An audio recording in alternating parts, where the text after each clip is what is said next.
So hello, ladies and gentlemen, distinguished delegates, those here in person and joining us online.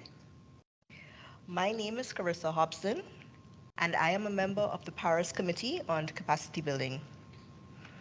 It is with great pleasure and honor that I welcome you here for the Regional Thematic Dialogue organized by the PCCB in collaboration with the NAP Global Network. The PCCB was established at COP21 in 2015 to address current and emerging gaps and needs in implementing capacity building in developing countries, and in further enhancing capacity building efforts, including with regard to coherence and coordination in capacity building activities under the Convention. This year, the PCCB endeavors to address the focus area of capacity building support for adaptation, with a focus on addressing gaps and needs related to formulating and implementing national adaptation plans, NAPs. Aligning with this focus area, our dialogue today is centered on building capacities for national adaptation plan implementation strategies. In the face of escalating climate impacts, adaptation has emerged as an indispensable strategy to safeguard our communities, ecosystems, and economies. The journey towards effective adaptation demands robust planning, strategic foresight, and most importantly, a collective commitment to strengthen the capacity of nations to implement national adaptation plans. Our thematic dialogue at the Latin America and the Caribbean Climate Week today is the third out of the 4 dialogues which accompany along the 4 regional climate weeks held this year.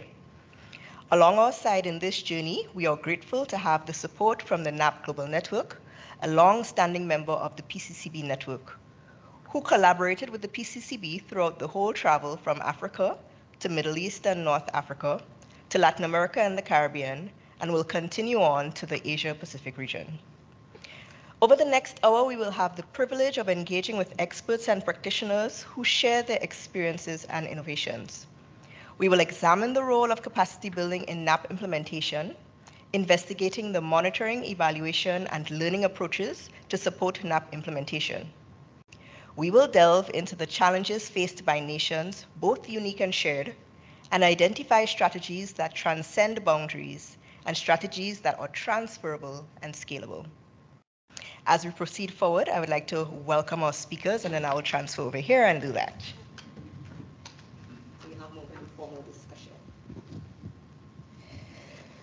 Joining us virtually, we have Sandra Roncal, Climate Specialist of the Ministry of Agrarian Development and Irrigation of Peru.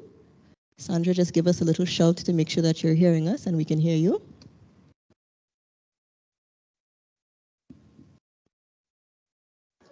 Good morning or good afternoon. Can you hear very well? Yes, we're hearing you very well. Thank you.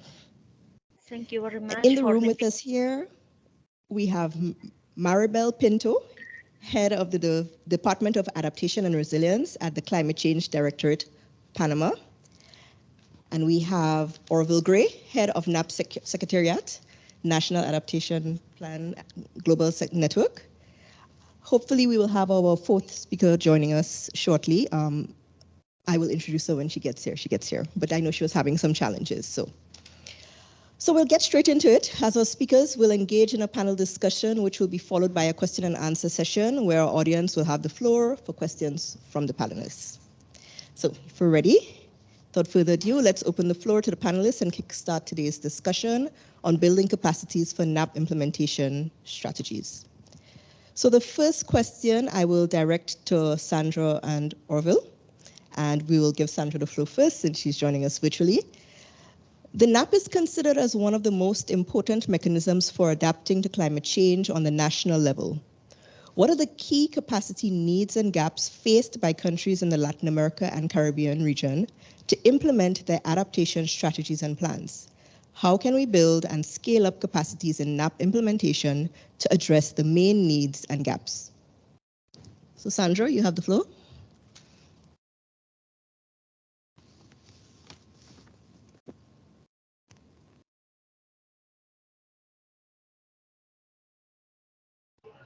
Thank you very much for the invitation. I will try to connect from the airport. And sorry if you hear some noises here, but I want to ask the question.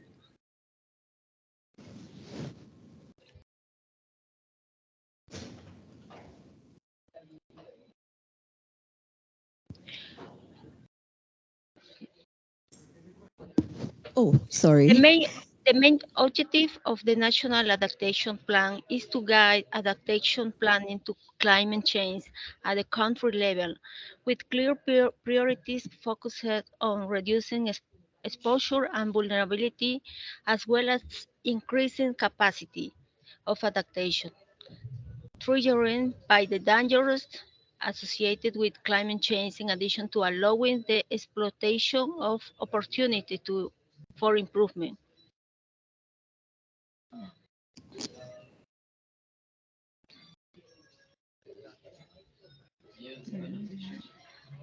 It is important to strengthen capacity for the implementation of the NAP, and for this we can promote field schools that across regional borders, considering that agriculture is our countries is the most vulnerable, and this requires urgent interventions to have these transgenerational approaches, gender and intercultural.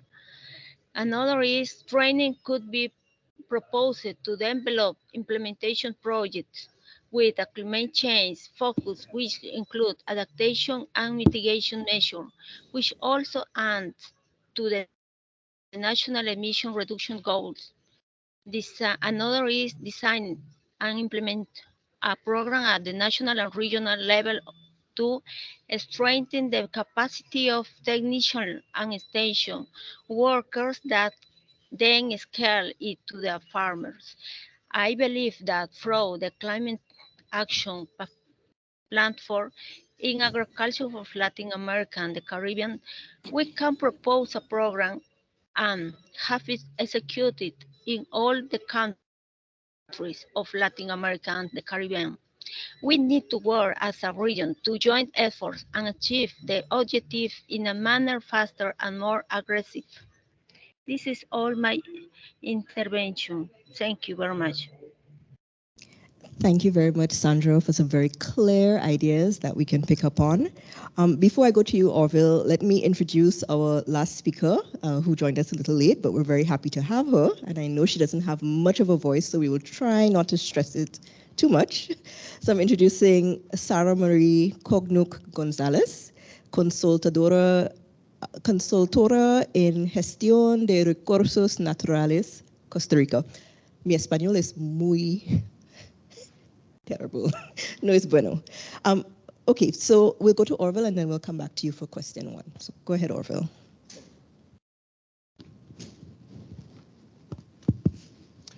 Thank you, Kirsty, and thank you, Sandra, for that opening. In terms of capacity challenges, in this region, we have quite a number that we have to think about. Human, institutional, of course, there's always the elephant in the room, finance. These are all challenges that countries in the region have. Just this week only, speaking with some of the countries here, what was interesting was that there are many countries that pointed out that they only had one person in the office that was supporting on adaptation planning. It meant, therefore, that there is a clear gap in terms of capacity to have, what we'd refer to as butts in seat, people there to support and drive the action forward. Beyond that, there's a need for financing to support the work that needs to be done, to bring the sectors together, bring the actors that are required together to, help in terms of financing the adaptation priorities that may have been identified in the national adaptation plans. There's a need to get that technical support from, various entities that can support in the region to develop the national adaptation plans. 29 countries in the region, 13 have already submitted a national adaptation plan. 5 of these are SIDS. It means that there's still a gap in the region in terms of the delivery of the national adaptation plans. I know our gracious host is currently working on developing their national adaptation plan. So there's movements apace, but there's the need for technical, financial, and other support to help to drive that or to strengthen what already exists and to be able to build the resilience in the region for what the peoples in the region are looking for. I'll stop there for the time being. All right, thank you very much, Orville. It's always good to get a perspective that's sometimes outside of our national purviews so that we can really understand what we need, what is required from countries to be able to work with some of these institutions. Sarah, we'll turn to you. And just to note that if you have not already tuned into the translation app, that there is going to be translation. So Sarah will address us in Spanish. To you. Thank you so much. Yes, I would like to speak in Spanish because it's a lot of effort in that moment with my voice. I don't speak with that voice all the time. Yeah. Bueno, primero, muchas gracias por la invitación. Dentro de las principales brechas y el abordaje que estamos haciendo, a mí me gustaría poner el foco en la parte de financiamiento, empezando, bueno, porque todo el tema de financiamiento climático está yendo principalmente hacia la parte de mitigación, entonces ya desde ahí nos encontramos con esta barrera para la implementación y también el tema de que nos exige, ¿verdad? Se exige más ambición, pero luego la ambición que está escrita en los planes no es llevada hacia las comunidades, ¿verdad? Hacia la implementación como tal. Entonces también como que hace falta esta conexión entre lo que aparece en los documentos país y lo que se está trabajando realmente en las comunidades. Y por ahí, bueno, el tema del fortalecimiento de las capacidades es esencial y este fortalecimiento de las capacidades tiene que ir en varias direcciones que abarcan desde la planificación, diseño, evaluación e implementación de las acciones que están establecidas en los NAPs.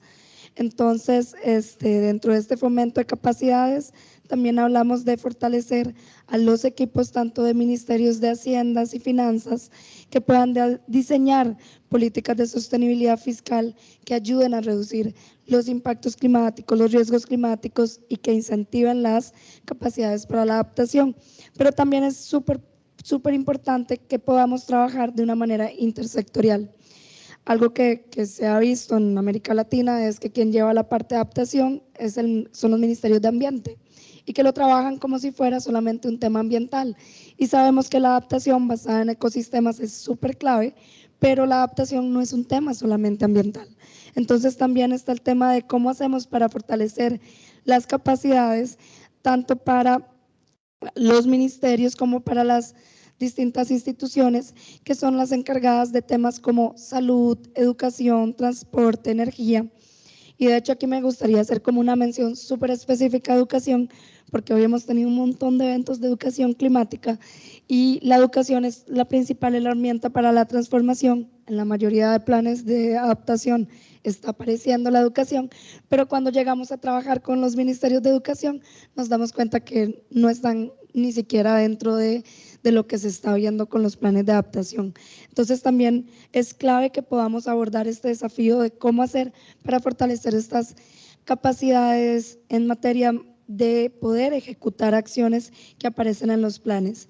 También es clave, digamos, que podamos trabajar de manera intersectorial respondiendo también a las diversas necesidades de grupos específicos, poniendo especial foco en grupos altamente vulnerabilizados como lo son las niñas, niños y adolescentes. Y luego, bueno, también es importante que los países puedan contar con propios mecanismos financieros que permitan bajar el financiamiento internacional hacia las comunidades donde realmente los NAPs tienen que estar teniendo impacto, porque nos damos cuenta primero que el financiamiento cuando baja para adaptación, que es muy poco lo que entra para adaptación, al final no está llegando a las comunidades altamente vulnerables. Entonces, básicamente nos estamos quedando con políticas climáticas ambiciosas, con planes nacionales de adaptación muy ambiciosos, pero que no estamos logrando implementarlos hacia la parte más local y comunitaria. Muchas gracias. Thank you very much for that. I think I picked up on some cross-cutting themes across the interventions. We talk about financing, a big gap there. We talk about the human capacity gap, especially as it relates to numbers, butts in seats, as we see. And we talk about cross-sectoral coordination. So thank you very much for those interventions. We will go to the next question. I will direct this to both Maribel and Orville. And the question is, monitoring, evaluation, and learning processes are particularly important for tracking progress in relation to adaptation. How can these processes support the effective implementation of NAPs in the LAC region? Well, I'm going to speak also in Spanish. I have the same situation. Let me call it. So, okay. Para nosotros, principalmente, Panamá está iniciando a desarrollar su proceso del NAP. Básicamente tenemos un par de meses que hemos iniciado el proceso, pero ya venimos con un par de años desarrollando los insumos necesarios que deberían haberse desarrollado por el NAP. Entonces, tomamos la iniciativa de desarrollar, por ejemplo, lo que son los escenarios, la actualización de los escenarios de cambio climático, pero también desarrollar lo que es un sistema de monitoreo y evaluación. Indicadores que nos permitieran medir cuánto iba avanzando la adaptación en Panamá, cuánto nos estaba costando y cuántas pérdidas estamos teniendo relacionadas a la parte del cambio climático. Entonces, estos indicadores hoy en día ya están dentro de una plataforma pública, que es la Plataforma Nacional de Transparencia Climática, dentro de lo que le conocemos, mejor dicho, como CIVIT. Y esta información, creo que lo más importante es que desde que presentamos nuestra primera CDN, venimos enfocados en trabajar en 10 sectores en específico. Estos 10 sectores trabajamos con los actores de las diferentes instituciones. Se les ha hablado con ellos, se ha sentado, ellos nos dan los insumos. Si bien el Ministerio de Ambiente, y como lo mencionaba la colega acá, nosotros somos los encargados en la parte del ambiente, hay muchos temas que son liderizados por otras instituciones. Entonces, es el deber de nosotros poder también ellos involucrarlos en el proceso y también empoderarlos. La idea es que ellos también sean en un futuro los que lidericen directamente sus sectores y solamente nosotros podamos darle un seguimiento. Entonces, cada uno de estos sectores, de estos indicadores, mejor dicho, fueron trabajados con los diferentes sectores, tanto públicos como privados, organizaciones de NGO, para poder tener la información de ellos. La información que ellos generan es información importante para poder nutrir el indicador y tener datos reales. El NAP de Panamá, por ejemplo, está enfocado hacia esos 10 sectores también. Tratamos de llevar todos conectados, ya que no hay un plan solamente de adaptación en general que pueda abarcar a todos, porque es demasiada información. Entonces, para tratar de aterrizarlo más, lo dividimos por sectores. Y nos hemos dado cuenta en el proceso que hemos ido construyendo, es que las personas se han ido empoderando mucho más, ya hacen muchas más preguntas e incluso sugieren información importante que ellos puedan darle seguimiento y que sea información real. Tratando de evitar lo que se dice la mala adaptación, sino que sean situaciones que las comunidades en efecto estén viviendo, que los sectores estén viviendo. Entonces, esta información para nosotros es sumamente importante incluirla dentro del NAP, de nuestros planes y planes de adaptación en general, porque con esto vamos a medir si en efecto las acciones que estamos haciendo van a un camino correcto o por lo menos se están acercando al camino correcto. Estas experiencias que estamos teniendo con ellos, sabemos también que está respondiendo a las necesidades reales que tiene el sector. Y sobre todo también, como lo mencionaba, esta información pública, no es solamente de que nosotros lo vamos a coordinar y solamente nosotros sabemos lo que sucede, sino que todas las personas, incluso la sociedad civil, pueda acceder a la información y también pueda mejorarla incluso y hacer recomendaciones, porque la idea es ir siempre hacia adelante con la participación de todos y la diferencia de perspectiva.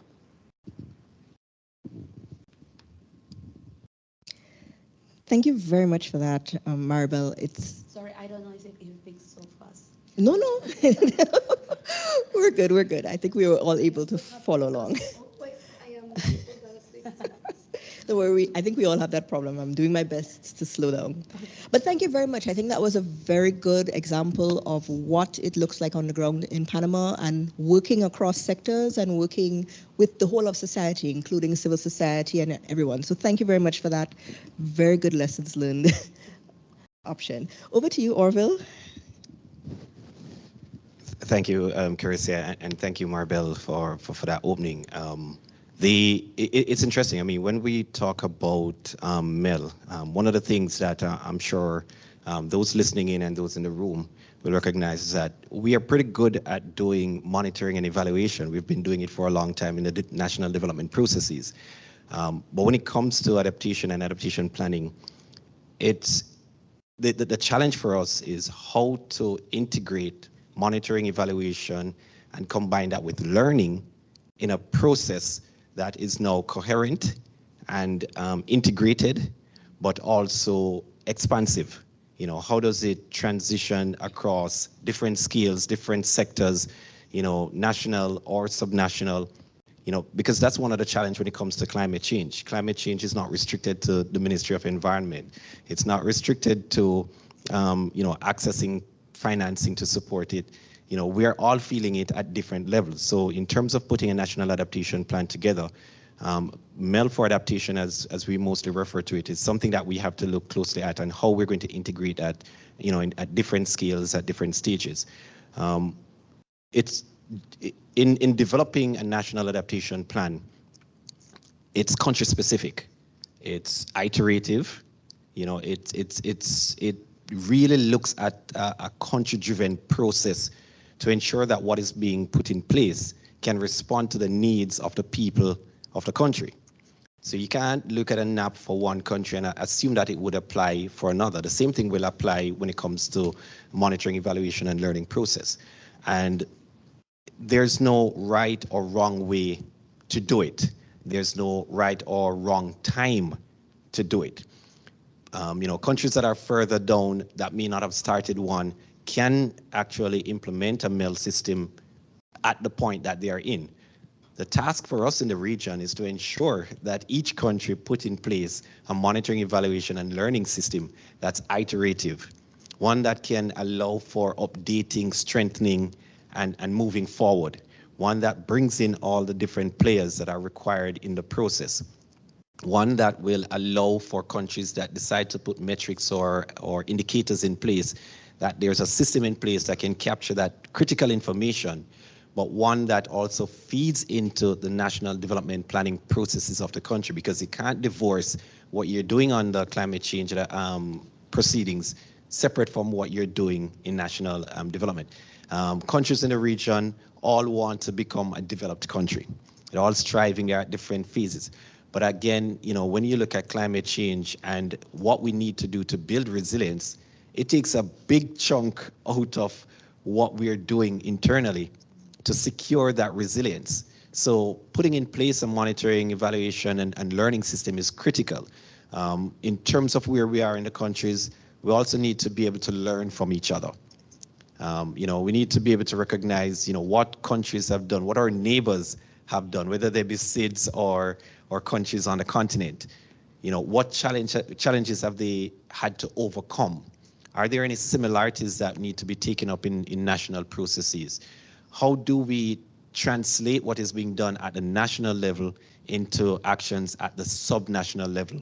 You know, how do we ensure that we are taking those critical ad hoc evaluation, you know, throughout the process? Because that's one of the challenges that normally when we talk about NAP, everybody focuses on the NAP document, not remembering that the document is only a documentation of the process and where we are in the process. So we have to continually remind people that, you know, when we talk about adaptation planning, we're talking about a process, not dissimilar to how we do our economic development. It's a process, and we have to recognize that as we go through that process, there are going to be ups and downs. So we need to be able to take stock at different stages through the process. For countries that already have a NAP, we have to be in a position to be able to not only take stock through the progression of that NAP, but to prepare for the updating of that NAP to take into consideration new information. And I think Maribel was referring to before when she spoke of, looking at the climate scenarios for Panama. What does that look like now? But in 10 years' time, that's probably going to look somewhat different. So this whole aspect of being able to monitor what we're doing now, how we're able to implement, for instance, the adaptation priorities that we have identified by accessing the necessary climate finance and bringing the relevant stakeholders on board to support that process. Those actions we need to be able to track going forward. We need to be able to take a step back and do our evaluations, but we also need to be able to take that learning and apply it systematically through the process in an ongoing fashion.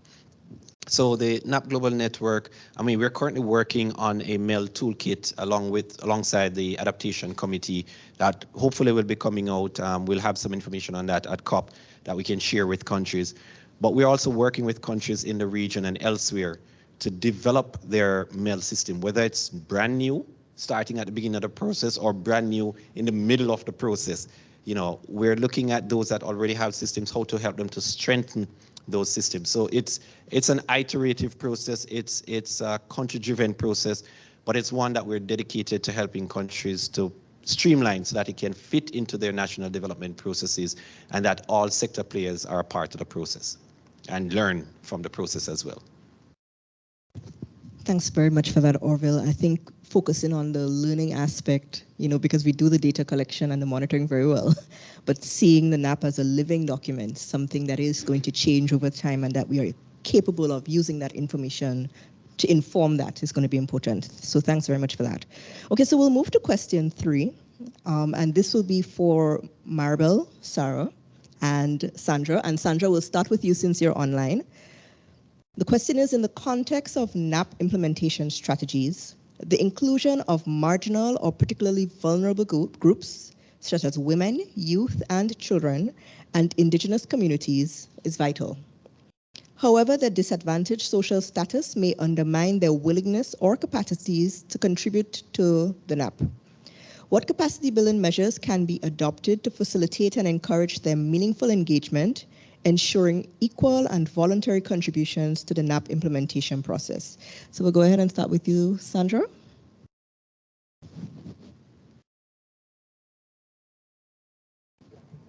Voy a responder en español ahora. Go right ahead. Un momento.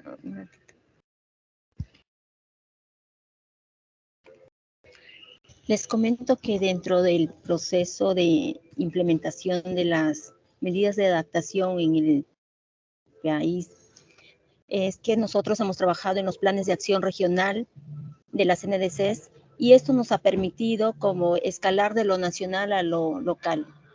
Y en este proceso se han participado las instituciones públicas y bueno, también se les han invitado a las instituciones privadas para que formen parte de este documento de gestión que viene analizando cuáles son las inversiones que tenemos con respecto a medidas de mitigación y adaptación en el territorio. Es decir, que eso es un documento que le permite a la autoridad, en ese caso a los gobiernos regionales, porque estamos hablando que las medidas se implementan a través de los gobiernos regionales. Si bien tenemos un plan de adaptación, un plan nacional de adaptación que sirve como una paraguas, pero necesitamos aterrizarlo de una manera más específica en los territorios. Y ahí es donde viene trabajando los diferentes actores, ya sea la academia, las dependencias del Estado, las ONGs, y acá también participan de una manera indirecta, pero se va a tratar de llegar a ese nivel de los agricultores, y ahí se estaría dando este enfoque de género, intercultural y transgeneracional, incluyendo a todas las personas de todos los estados socioeconómicos, de tal manera que no haya una marginación y no haya gente vulnerable. Lo que hemos visto, por ejemplo, que efectivamente tenemos problemas con respecto a que el cambio climático no va a afectar no solamente al hombre, sino va a afectar a toda la familia, y específicamente las mujeres son las más vulnerables en temas de cambio climático. Y es por eso que hemos obtenido, estamos trabajando en fortalecer las capacidades a través de los CEGRAS, que nosotros llamamos, son los Consejos Regional de Gestión Agraria, para que sea trabajado desde el local hacia lo nacional. Lo que ocurre usualmente en las políticas nacionales es que siempre planteamos algo nacional y queremos aterrizarlo a lo local. Y muchas veces eso no nos permite como ver realmente cuál es la problemática en sí que existe en el territorio. Pero mientras que trabajamos desde lo local, podemos identificar cuáles son las desventajas y las oportunidades que tenemos. Sabemos que el cambio climático es una amenaza, es algo que pone en jaque a todos los sistemas agroalimentarios. Sin embargo, vamos a ver de qué manera podemos fortalecer las capacidades de las personas, de los agricultores, para que puedan ser capaces de enfrentar este problema de la mejor manera. Para ellos también estamos trabajando no solamente con estos planes que son instrumentos de gestión, sino también trabajar en la implementación y en el sistema de monitoreo para poder ir identificando y ir mejorando el proceso que se está llevando a cabo, porque esto nos va a permitir medir cómo estamos caminando en este tema de implementación de las medidas de adaptación, y esto también nos va a permitir canalizar más financiamiento para aquellas brechas que hemos identificado dentro de estos planes de gestión,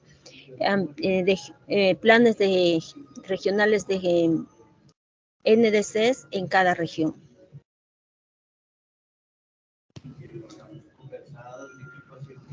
Sí, doy pase para la siguiente pregunta. Gracias.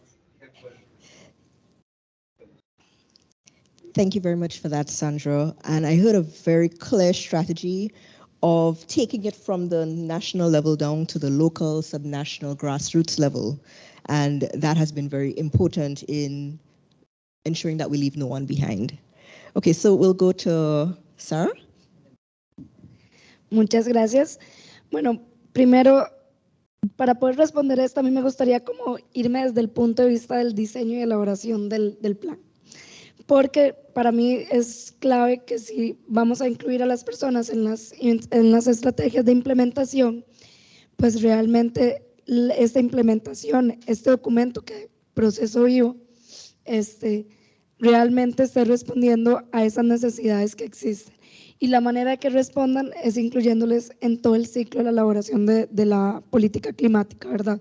Entonces, por eso, para responder a esta pregunta, a mí me gustaría irme desde el punto de vista de la urgencia de contar primero con mecanismos institucionalizados que permitan la participación real en todo este ciclo de la política climática. Porque nos estamos dando cuenta que, por ejemplo, que las mujeres puedan participar en este tipo de procesos realmente responde a voluntad política. Entonces, si el gobierno de turno quiere incluir mujeres, lo hace. Si el gobierno de turno no cree que las mujeres puedan participar, no se hace. Lo mismo lo vemos con jóvenes y con niñez, ni hablar. O sea, primero, la mayoría de gobiernos ni siquiera está incluyendo a niños y niñas. Entonces, lo vemos como una cuestión muy de voluntad política. Entonces, por eso yo creo que una primera medida que deberíamos de estar implementando es contar con estos mecanismos institucionalizados. Y entre esos entra la parte, por ejemplo, de los consejos sobre cambio climático, consejos territoriales. Y en América Latina y el Caribe hay bastantes experiencias. Hay experiencias a nivel de cómo se están incorporando jóvenes y niños específicamente. Por ejemplo, en Perú tienen todo un espacio donde se eligen niños y niñas y adolescentes de territorios que luego vayan como un espacio nacional de intercambio y participación en política climática. Entonces, este tipo de iniciativas justamente permite que puedan estar a lo largo de todo el proceso. Y así lo que aparece en el plan también pueda ser directo para la implementación. Entonces, cuando estamos implementando ya no vamos a estar como inventándonos algo extra, sino que vamos a estar poniendo en práctica lo que los mismos niños, niñas, adolescentes y jóvenes dijeron para el proceso. Entonces, ese sería como un primer punto. El siguiente es que, bueno, los grupos de jóvenes en América Latina y el Caribe también han estado desarrollando bastantes procesos de formación de capacidades y habilidades, porque se cree, ¿verdad?, en que el empoderamiento tiene que ser la base para la participación. De lo contrario, las personas no van a poder como vincular lo que están viviendo en términos de los riesgos climáticos con cómo podemos ayudar en la implementación de estas acciones. Entonces es importante también recordar que una medida es poder promover financiamiento para que este tipo de iniciativas puedan continuar dándose, para que las personas puedan continuar llevando este tipo de procesos formativos que les permita continuar trabajando en la implementación de las acciones. Y bueno, yo también comparto, como decía Sandra, lo de los planes de acción locales. En Costa Rica, por ejemplo, está la iniciativa de Plan A, que lo que hacen es hacer planes de adaptación locales. Entonces, bajan este plan de adaptación nacional hacia los territorios, hacia sus distintas realidades, y de esta manera empezamos a conectar más para la implementación. Pero definitivamente tenemos que hacer todo esto una política de Estado más que una política de gobierno. Entonces yo sí nada más resaltar la urgencia de que todas estas cuestiones puedan estar consolidadas de manera muy oficial. Y también esto conlleva, en el caso de niños, conlleva también el trabajo metodológico que hacemos para adaptar los procesos también a que puedan ser de fácil entendimiento para la niñez, porque también a veces nos topamos con que llevamos niños y niñas a procesos de implementación y todo es muy abstracto para ellos y ellas. Entonces, de verdad, la implementación la tenemos que hacer desde este sentido de inclusión real, de cómo hacemos para que todo el proceso metodológico esté adaptado también a sus distintas necesidades y requerimientos. Thank you very much for that intervention, Sarah. I think the overarching clear strategy that I heard is that we have to include people from the beginning, not afterwards, but from the very, very start. And you really emphasize the importance of including youth. So I'm really happy to hear that. I believe I'm still a youth, so I'm happy for that. Maribel, over to you. Sí, y bueno, un poco las colegas han mencionado bastante el enfoque, y es cierto, y también cito lo que mencionaba el colega de que el NAP es un documento vivo y cada vez hay un nuevo documento que es importante también incluirlo, y no incluirlo quizás en el proceso, tratar de alinearlos todos, conectar todas las acciones que se están haciendo para evitar lo que se conoce duplicidad de esfuerzo. Sara acaba de mencionar también algo muy importante, que es el punto desde el inicio, y era lo que yo mencionaba con mi primera participación. Para saber realmente las necesidades de cada sector, de cada comunidad, hay que conversar con ellos, hay que involucrarlos, porque si no vamos a estar creando documentos que están solamente desde oficina, que no van a responder a las necesidades reales que ellos tengan. Entonces, para poder saber estas necesidades reales es donde necesitamos sentarnos con ellos, trabajar de la mano. Y para trabajar de la mano es donde nosotros como técnicos es sumamente importante cambiar el lenguaje con que hablamos, cómo le explicamos a ellos. Son personas que probablemente conocen mucho más del cambio climático que nosotros mismos, porque lo han vivido siempre, han visto cómo ha cambiado el clima. Simplemente que no saben qué es eso, es cambio climático. Entonces, cuando uno ya se sienta con ellos a trabajar, a escucharlos, explicarle de una manera mucho más sencilla, ellos mismos empiezan a generar nuevas ideas de cómo ellos también quieren trabajar, de cómo les gustaría, de cuál es el enfoque que ellos ven, cuáles son las nuevas actividades que se pueden incluir. Entonces, por ejemplo, Panamá ha trabajado lo que es la Estrategia Nacional por Acción y Empoderamiento Climático, donde tratamos de incluir todos los sectores vulnerables, incluyendo mujeres, niños, jóvenes, pueblos indígenas también, tratando de tener una mirada transversal de cómo ellos también se ven afectados, no dejar nadie atrás, sino que también sea parte. Entonces, este tipo de herramientas, estos insumos que ya se ha ido levantando, estas mesas de trabajo, son insumos que también estamos incluyendo dentro de lo que es la misma estructura del NAP para cada sector, porque nuevamente todo se separa para cada sector para poder cuantificar de manera mucho más real. La parte de continuar con el fortalecimiento de capacidades, y ahí también incluyo a la parte de los medios de comunicación, cómo ellos también comunican qué es el cambio climático. Cómo eso también afecta a la economía, porque ellos también muchas veces tienen la posibilidad de llegar a muchos más actores a nivel nacional. y este tipo de información también es importante colocarla en los medios de comunicación. Entonces, esa participación de los medios de la empresa privada también, de que ellos entiendan, porque ahora de hecho que menciono empresa privada, a eso también otro sector que hay una manera diferente de hablarles, porque muchas veces ellos lo que dicen, eso no me afecta a mí, sí te va a afectar en tu economía. Entonces, al hablarle de economía, de cómo también los insumos, la materia prima que ellos utilizan, de dónde proviene esa materia, mucho lo que entra a la parte de la economía circular para tratar de reducir una huella, tanto hídrica como de carbono, también se vincula a la parte de la actividad económica y los impactos del cambio climático. Entonces, toda esta parte de tratar de involucrar a todos no es un trabajo fácil y no es que se hace un día para otro, pero sí se ve que poco a poco se van identificando muchos más actores, que incluso es mucho más fácil que en el futuro ellos también sean nuevos actores importantes para seguir difundiendo la información y las acciones que se estén haciendo a nivel nacional, y no solamente quede como sobre los hombros de una o dos personas o instituciones tratar de adaptarse a lo que es el cambio climático.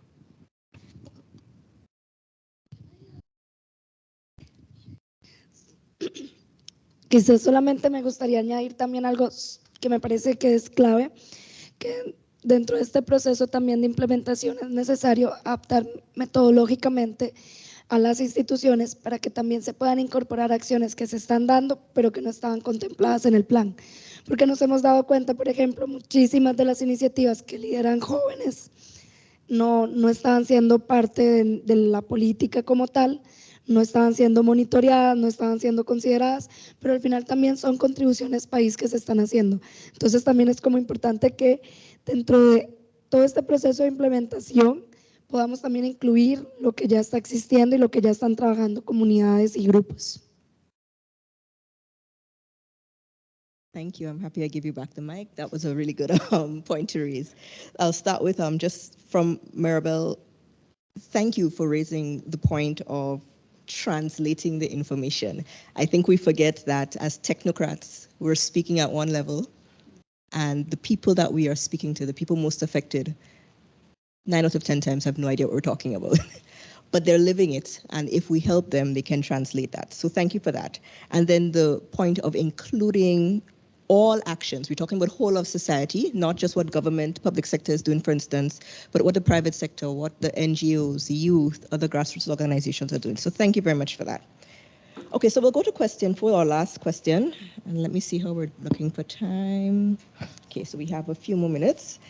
So this question will be directed to Orville, Maribel, and Sandra.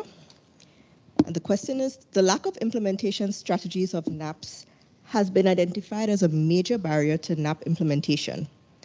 What kinds of capacities are needed to forge stronger linkages between adaptation at the local level and the implementation strategies at the policymakers level? We can go ahead and start with you again, Sandra, to give your intervention. So you have the floor. Muchas gracias. Sí, sobre el tema que nos acabas de plantear, se requiere que el fortalecimiento de capacidades esté dirigido no solamente a los tomadores de decisiones, sino a los que implementan en sí las medidas de implementación y adaptación. Siempre he dicho que ambos son la cara de una sola moneda. Por ello es que estamos considerando que esto tiene que aterrizar directamente a los extensionistas, y muchas veces solamente se queda de los especialistas que están en las diferentes oficinas trabajando pues el tema de cambio climático, pero necesitamos salir un poco más hacia los otros actores que participan de manera activa justamente en el agro.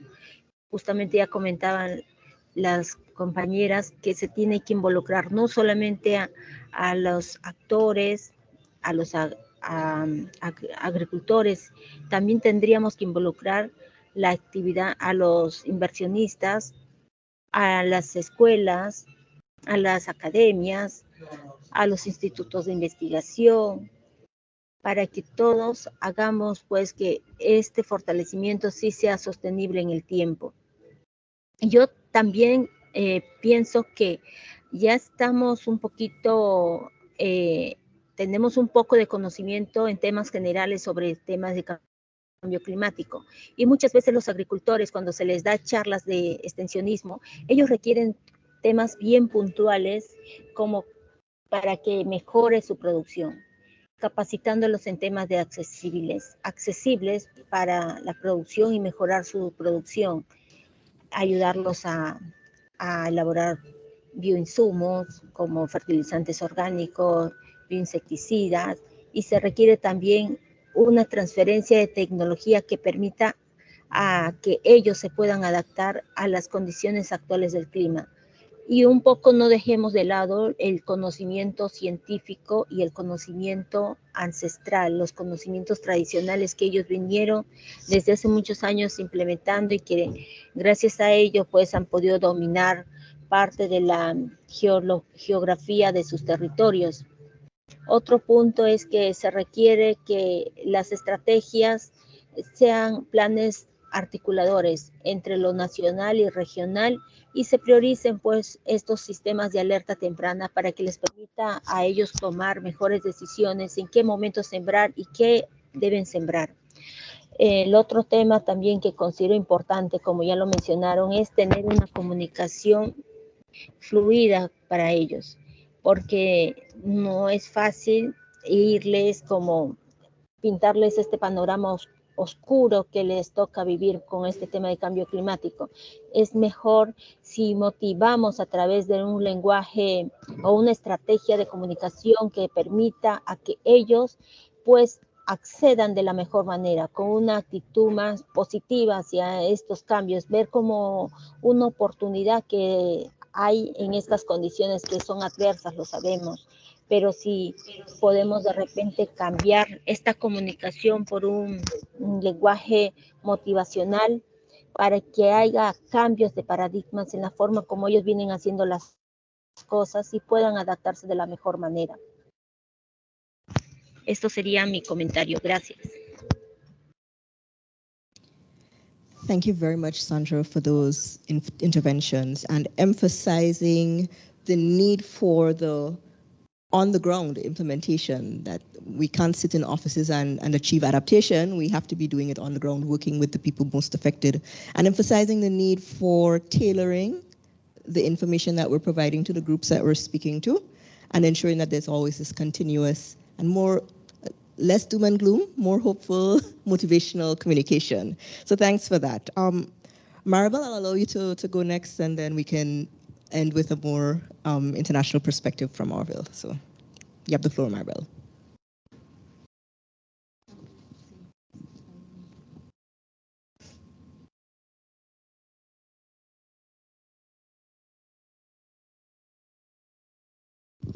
Sí, creo que una de las partes, uno de los obstáculos más importantes, sobre todo en nuestra región, es el tema de la gobernabilidad.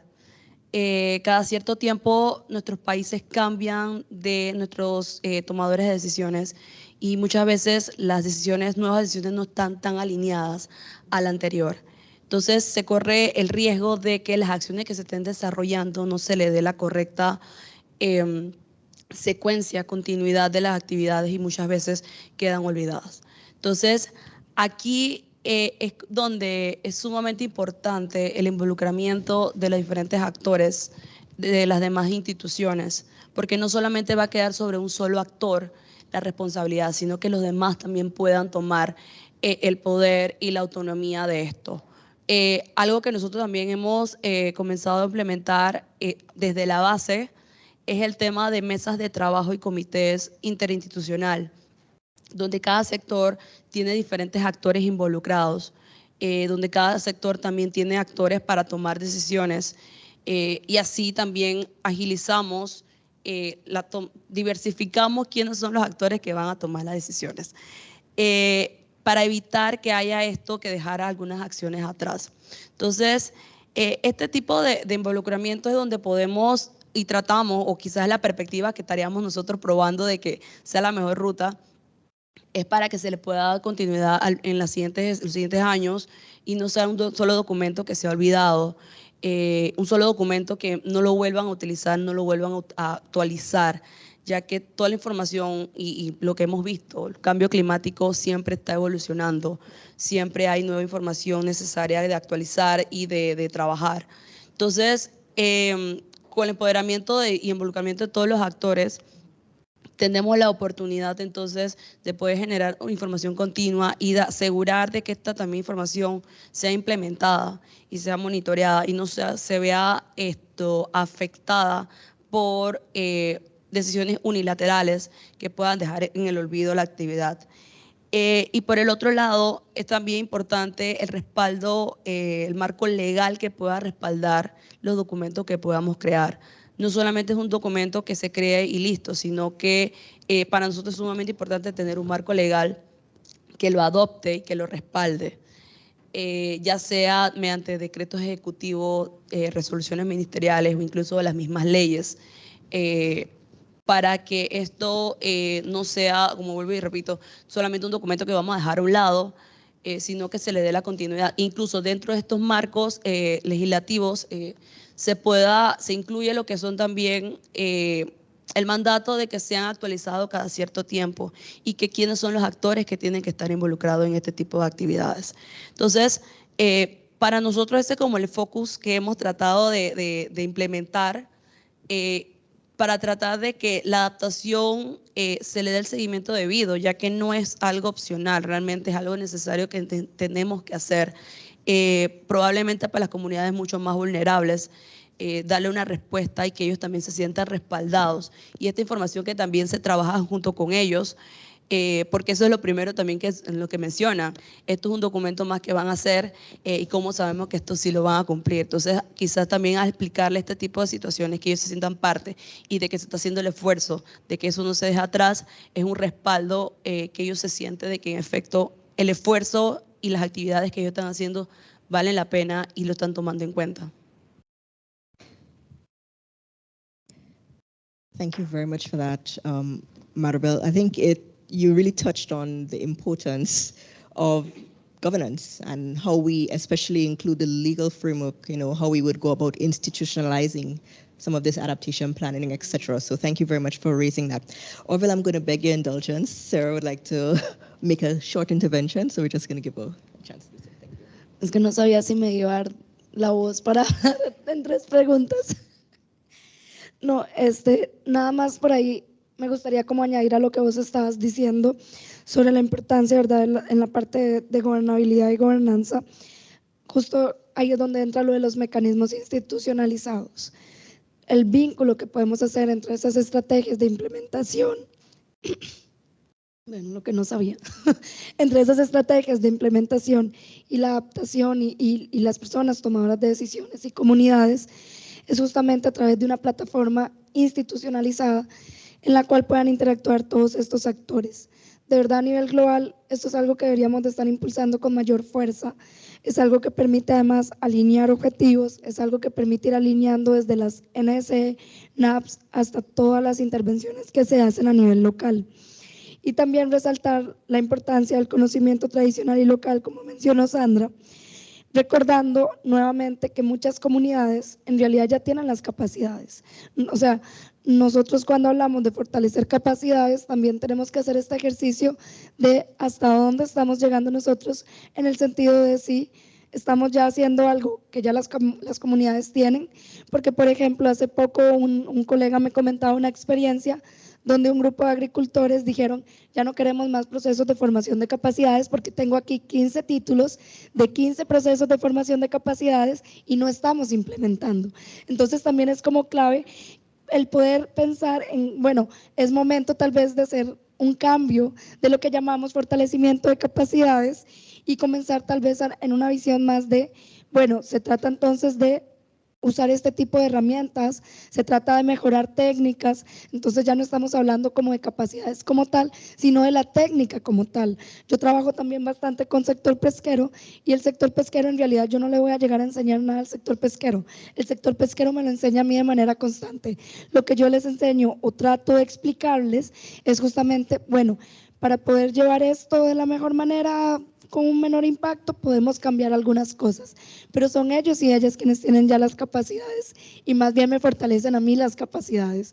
Entonces también es importante siempre como tratar de tener esta visión de nuestro rol al momento de llegar a trabajar en las acciones de implementación a nivel local. Si estamos pasando también por encima de ese conocimiento tradicional y local, que además ese conocimiento es la base de todo lo que estamos hablando. O sea, cuando uno está siguiendo negociaciones climáticas, todo lo que se está hablando de negociaciones climáticas viene de esas comunidades tradicionales, viene de las comunidades locales y costeras. Entonces también es como importante que nosotros podamos alinearnos también a estas cosas y no creer que justamente porque somos los que estamos en el escritorio, por ejemplo, somos quienes tenemos el conocimiento cuando el conocimiento en realidad está en las comunidades. Nada más era eso. Thank you, Sarah. I think it was important that you came in to remind us that sometimes we think we're going to build someone else's capacity, but they're actually building ours because we are learning along the way. Thanks for that. Orville, over to you. Thanks, Carissa, and thanks to my fellow speakers. I'm not even certain that I need to say much more, except to say I totally agree with all three. There's something that sometimes we fail to forget, especially as technocrats, is that adaptation is local, right? We do not do adaptation in offices. We do not do adaptation at a national level. We build resilience at a local level. We go into farming communities, working with farmers. We go into fishing communities. We work with fishers and others in and around the communities. We work with NGO groups. You work with church groups. You work with youth groups for building resilience on the ground. Adaptation, unfortunately, is something that tends to rest with governments primarily. It's very hard to get the private sector involved in building resilience because for them, there's no clear pathway to a return on investment. And that's one of the big challenges, and that's something that we see globally. So it's a matter of how governments, and you use the term in terms of governance, how we translate that to the local level. How do we make it meaningful at the local level? How do we ensure that there is a clear understanding that the priorities that we have identified have been informed by the people at the local level, so that you don't run the risk of a farmer saying, well, I really don't want to hear from you because you have done 10 plans before and you have not implemented one. But that the farmers and the other stakeholders on the ground who are being impacted feel they have a real voice in the decisions that are being taken, but they can also see the implementation of those decisions on the ground so that they can buy into those processes and thereby have a governance system that feeds from top down, but also from bottom up. And that's one of the challenges for us in this region. You clearly highlighted it. We have political systems that change, and that's an unfortunate reality. And every new change comes with new priorities. The question is, how do we ensure that in going through the national adaptation planning process, that we are addressing those capacities and gaps in a manner that the information is being communicated at all levels and all players are active in it, so that if there's a change, the change does not impact on those priorities that have already been discussed, validated, costed, and ready to be implemented. So that is one of the big challenges that, regardless of where you look in the world and regardless of the various adaptation planning processes that you see, it's something that is constant. And unfortunately, it's not a developing country characteristic. It also happens in developing countries. Developed countries rather. So, there are a lot of good examples in the region, and what we need to be doing is speaking to each other. There's a lot of good stuff that's being done at the local level. We do have countries that have done local adaptation plans. We have countries that have looked at their national adaptation processes and looking to see how they can translate that down to the subnational level.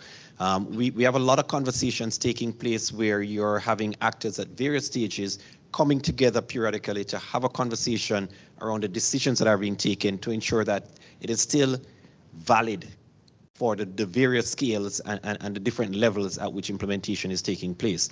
Agriculture is probably one of the best examples of a sector where this happens, simply because agriculture only happens in the field, and that drives that process pretty well.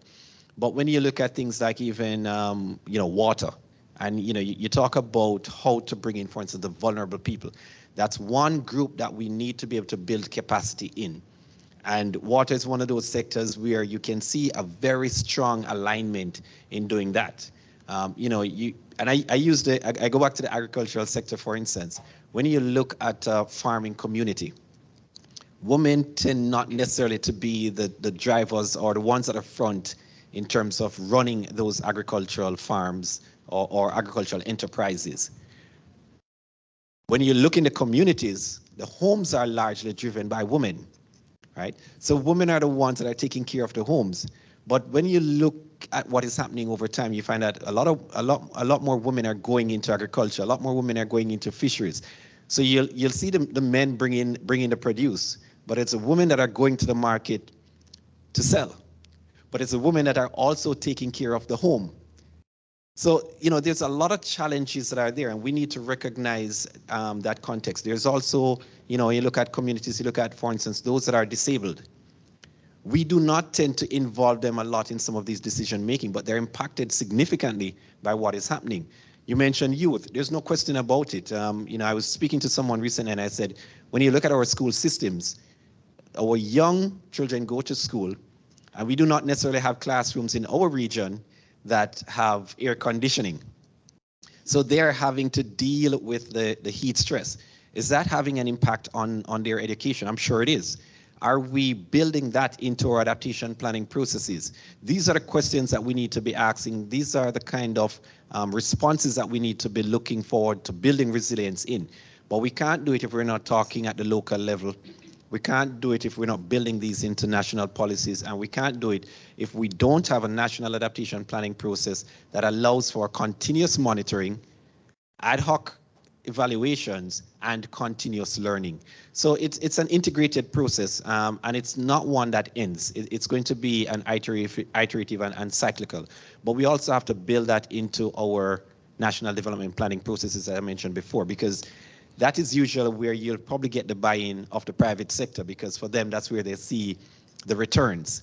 And that's where politicians see, a buy-in for them, because that's where they deliver. So there's a way for us to be able to build that capacity at the local level, strengthen those systems, and thereby taking the processes forward. Thanks. Thanks very much for that, Orville. Good note to end on, because as always, when the conversation is great, you run out of time very quickly. So we are at the end. I think do we have room for one question if there's somebody who has a really burning question that they want to ask? Don't feel pressure to do so, but if there's anyone who has a really burning question that they would like to pose to the panel.